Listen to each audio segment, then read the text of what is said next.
Salut à tous, alors c'est Frédéric de la Vie. Alors ce soir, je voulais vous faire une petite vidéo pour vous parler de génétique, alors des tests génétiques que j'ai faits. Alors il faut savoir que ces tests génétiques sont interdits en France, la loi interdit de faire des tests génétiques en France, mais la firme 23andMe et MyHeritage, j'en ai fait deux pour voir un peu comment ça se passait, pour voir s'ils disaient les mêmes choses, pour voir d'où je venais, mais je fais un peu une connaissance euh, de mon histoire familiale par ma maman, mon papa n'est plus là, mais et par ma cousine, décédée maintenant, qui s'intéressait à ça. Donc j'avais à peu près une connaissance, mais j'ai eu quand même quelques petites surprises, vous allez voir, c'est assez drôle. Alors ces tests, on peut les faire, c'est interdit en France, mais on peut les faire puisque ce sont des boîtes américaines qui font ça. Et ces boîtes américaines vous envoient un petit colis dans lequel il y a un petit tampon avec une petite bouteille. Vous mettez ce tampon dans la bouche pour récupérer du matériel, de l'ADN, de votre ADN. Il ne faut pas manger avant. Et ensuite, vous refermez bien ça et vous le renvoyez aux États-Unis où ils vous avertissent par Internet de de ce qu'ils ont analysé de votre patrimoine génétique. Alors évidemment, c'est pas encore super au point, parce que pour être au point, il faut avoir un maximum de données, mais ça avance de plus en plus. Alors ça intéresse beaucoup de peuples diasporiques comme les juifs, c'est pour ça qu'ils ont indiqué Ashkénaze, juifs Ashkénaze et non Ashkénaze, parce que les juifs qui sont communautaires aiment savoir d'où ils viennent. Alors il se trouve que sur ces tests, j'ai des différences qui sont étranges, mais globalement on arrive à comprendre un peu mes origines. Alors c'est marrant de comprendre ça, et vous allez voir, et j'en vais parler justement dans cette vidéo, du fait d'être ashkénaze. Alors moi je suis, alors c'est le pourcentage le plus élevé que j'ai en moi, parce que je suis un mélange européen, et je suis à 33% ashkénaze sur les deux tests, que ça soit 23andMe, en anglais, je ne sais plus comment ça se dit, et MyHeritage, avec l'accent. Donc ça c'est les deux tests que j'ai fait, mais MyHeritage est peut-être un peu plus fiable. Alors 23andMe a mis 33, 33 aussi l'autre, sur Juif Ashkénaze, alors je vous en parle. Alors il se trouve que sur MyHeritage, je suis aussi anglais à 40%, mais c'est pas retrouvé dans 23andMe, je ne sais pas pourquoi. Et au contraire, ils me mettent beaucoup de gènes occitans. Alors occitan, je le sais parfaitement, puisque ma maman, le père de ma mère, est aveyronais, donc Occitanie pure et dure. Ils mettent 19% d'espagnol, donc oui, je sais que j'avais, puis c'est à côté, donc en général, les gens se mélangent avec les régions qui sont proches. Donc effectivement, j'ai de l'espagnol à 19, de l'occitan à 33, visiblement MyHeritage est plus précis. MyHeritage 23andMe est plus précis, MyHeritage est un peu plus flou puisqu'il indique 40% d'anglais. Alors oui, j'ai de l'anglais puisque j'ai une arrière-grand-mère qui venait d'Irlande, alors on pensait qu'elle était irlandaise, mais enfin non, ça devait être une famille anglaise d'Irlande du Nord. J'ai aussi de la France, de Haute-France, qui s'appelle la Nord de la France, donc un peu c'est franco-germanique. Mais ce qui apparaît, en tout cas sûr, dans tous ces tests, c'est le fait que j'ai partout ils mettent du juif ashkénaze. Alors c'est une erreur, mais en même temps c'est commercial, parce que beaucoup de juifs qui sont diasporiques aiment savoir d'où ils viennent et retrouver, en fin de compte, de la famille, à droite, à gauche, savoir qui ils sont, ils vous contactent tout de suite. Et je me suis aperçu que j'étais, alors je le savais, parce que la mère, la grand-mère, la mère de mon grand-père était 100% juive ashkénaze, ce qu'on a su, il n'y a pas tellement longtemps, il y a une dizaine d'années, elle l'avait caché, on pensait que c'était des réfugiés hongrois qui étaient venus, mais en fin de compte c'était des Biélorusses descendus sûrement en Hongrie et repartis, les parents, en France, et elle s'est mariée très jeune, je crois 18, 19 ans, 20 ans, à mon vieux grand-père qui devait avoir 50, à mon vieux arrière-grand-père qui devait avoir 50 et quelques années, à Ch'ti, donc c'est pour ça que j'ai le nord de la France, qui est germanique aussi. Mais moi, ce que j'ai hérité, c'est énormément de cette grand-mère. Alors, ce qui est marrant dans ces tests, cette grand-mère qui avait jamais déclaré à son mari ça, on va dire, ses origines ashkénazes juives, puisque c'était visiblement des juifs, pratiquants sûrement. Alors, pratiquants parce qu'on retrouve après de ses descendants dans des communautés juives ashkénazes, 100% juives ashkénazes et pratiquantes, en Amérique, où ils sont partis après. Alors, elle l'avait jamais dit à mon grand-père, et ce qui est marrant dans le test, c'est que j'ai retrouvé une cousine, lointaine cousine, qui est décédée, et son neveu, qui était aussi un peu plus éloigné de moi, et donc une lointaine cousine, qui était en fin de compte une fille à cette grand-mère que personne n'avait connue et qu'elle avait dû faire avant de se marier à mon grand-père, le vieux riche ch'ti. Donc elle lui avait fait, elle lui a pas fait un enfant dans le dos, mais elle avait dû faire un enfant avant. Alors il faut savoir que ce qui est marrant, c'est que cette grand-mère, on la pensait d'Europe de l'Est, on va dire chrétienne ou protestante, je ne sais pas. Elle disait qu'elle était catholique à l'époque, c'est très très vieux cette arrière-grand-mère. Et quand on la voyait, elle était blonde, aux yeux bleus, aux yeux très clairs. Elle avait le type complètement Europe de l'Est, allemande Europe de l'Est, le type germano-slave.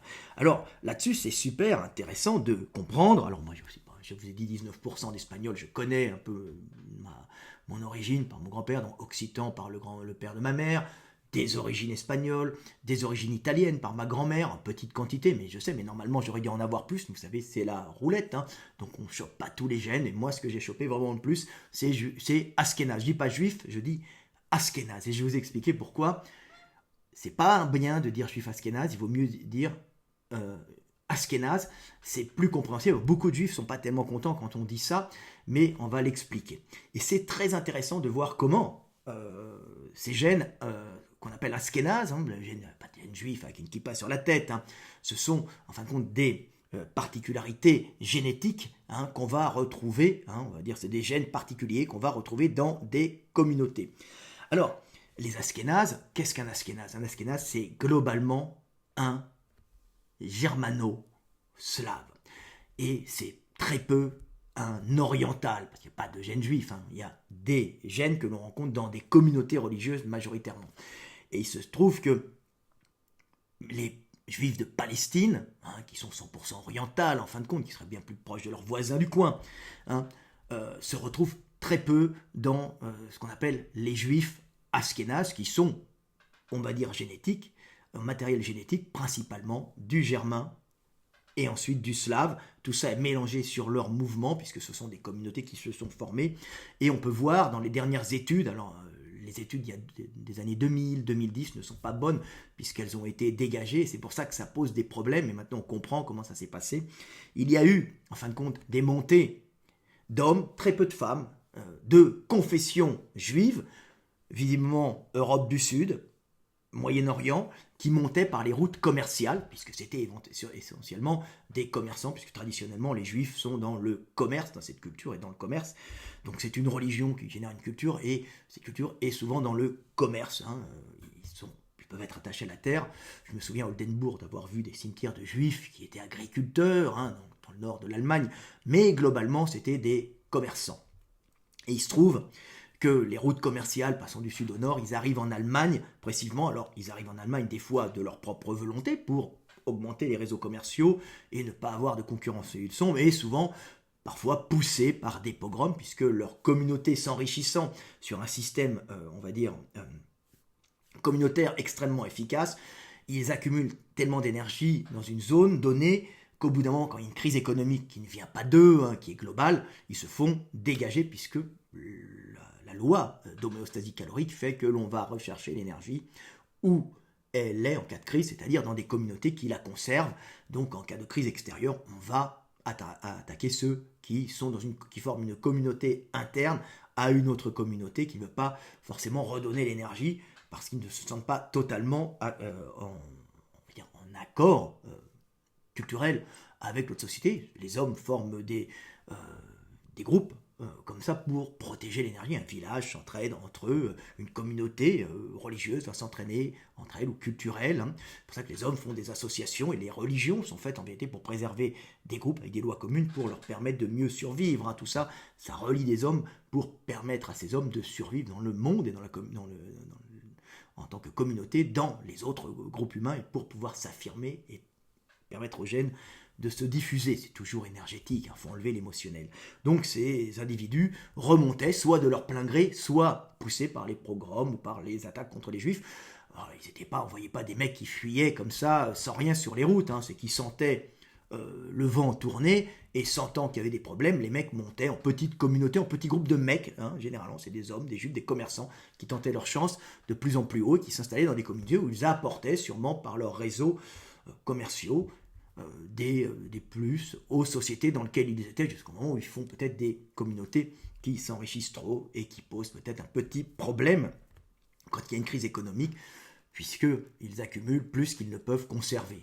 On ne va pas y mettre de la valeur, c'est partout pareil, hein, ça se passe avec toutes les communautés, que ce soit Tutsi, Hutus, Turcs, Arméniens, j'en passe, et des meilleurs, catholiques, protestants.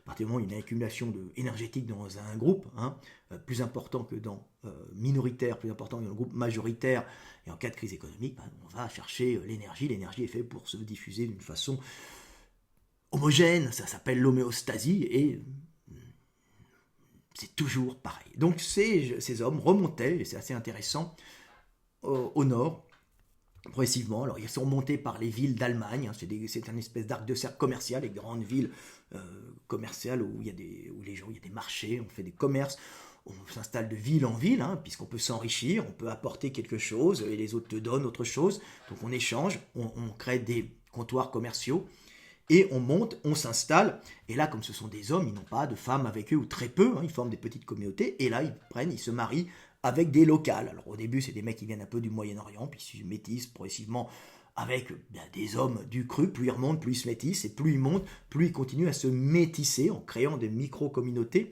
hein, et pratiquant la religion juive, et ils prennent, et les femmes viennent du coin, ils tombent amoureux des femmes du coin, les femmes rentrent dedans, alors les hommes aussi, hein, on voit, mais les hommes qui naissent de ces unions deviennent à moitié slave ou germain, on va dire germain au départ et après slave, mais tout en pratiquant la religion judaïque, hein, mais progressivement, plus ça va, moins on retrouve, en fin de compte, de matériel génétique, puisqu'ils sont venus en petite quantité orientale dans ces communautés. On se retrouve avec des communautés qui sont globalement à 80-90%, même beaucoup plus, hein, parfois même, des fois même c'est 100, hein, germano-slaves. Ce qui se passe, c'est que ces communautés, qui sont des petites communautés au départ, hein, basées autour d'hommes qui ont gagné de l'argent, qui se sont installés, qui ont attiré des femmes étrangères, qui ont fait des communautés, se mariant ensemble, hein, progressivement, les familles, hein, vous avez la même culture, ça, ils se marient ensemble, mais c'est toujours majoritairement du germain, et après du slave, donc du germano-slave, et ils finissent par faire des communautés germano-slaves endogames qui ne finissent par se marier entre elles. Donc, ce qu'on appelle un juif ashkénaze, c'est en vérité quasiment 100%, peut-être un peu moins, ça varie, 80%, 90, 92, mais c'est fois 100, c'est du matériel génétique germano-slave pratiquant l'endogamie. Et c'est pour ça qu'on retrouve dans ces communautés, on retrouve un patrimoine génétique commun qui est très très très très peu oriental, hein, très peu du sud de l'Europe, et qui est principalement germano-slave, hein, mais endogame, ils couchent tous ensemble, puisqu'ils sont issus d'une petite communauté, hein. Donc on retrouve après le même matériel génétique partout. Un peu comme on peut retrouver chez les Algériens qui sont passés de 3,5 millions à 35, 40 millions, je ne sais plus un peu combien ils sont, en l'espace de 150 ans. Tu vas retrouver un matériel, alors bien sûr il y a ceux de la côte et ceux de l'intérieur, les Kabyles, mais globalement dans les zones, par exemple près des côtes, où il y a eu le plus, on va dire, d'explosion démographique en Algérie, on va se retrouver avec une endogamie en vérité et avec un patrimoine génétique très très commun aux Algériens, ce qui pose des problèmes, par exemple, pour certaines maladies génétiquement transmissibles quand les deux parents ont le groupe de gènes générant justement ces pathologies génétiques qui sont dangereuses pour les individus qui survivent. Donc c'est pour ça qu'on fait attention, qu'on dit aux gens faites attention. On retrouve les mêmes problèmes, par exemple en Islande, où on fait venir des étrangers parce qu'il y a une endogamie islandaise. Hein, et là, c'est la même chose, c'est une endogamie germano-slave qui génère ce qu'on appelle les Ashkénazes. Alors quand on fait un test génétique et on vous dit que vous êtes juif ashkénaze, en vérité c'est du business pour attirer les juifs qui s'intéressent à leur origine. En vérité, vous êtes d'origine ashkénaze, c'est-à-dire d'origine germano-slave, endogame, dans de petits groupes qui pratiquaient la culture judaïque, hein, juive. Et la religion juive. Donc moi, il se trouve que je suis à 33% par cette grand-mère, cette arrière-grand-mère juif ashkénaze, mais je ne suis en rien un juif, si tu veux, parce que je ne pratique pas cette religion, et je ne vais pas dans les synagogues, je n'ai aucun rapport, par quelques copains juifs sympas, quelques amis qui sont en Israël avec qui je discute, d'Internet, mais je ne suis pas pratiquant de la religion juive. La plupart, les seuls juifs que je vois réellement, c'est à la télévision ou au cinéma, où on les voit souvent, puisqu'il y a beaucoup de, on va dire, gens qui pratiquent la religion juive, et souvent, alors, ou séfarades, beaucoup en France de séfarades, hein, dans ce territoire qu'on appelle les médias. Mais à part ça, moi je suis génétiquement, donc, mais pas, on va dire, culturellement. Donc génétiquement, un juif séfarade doit se considérer plus proche d'un germain et d'un slave. Les miens étaient biélorusses, à la base, donc c'est pour ça que j'ai peut-être cette mentalité russe, étaient biélorusses à la base, donc juif biélorusse, ça veut dire en vérité mentalité russe, tout simplement.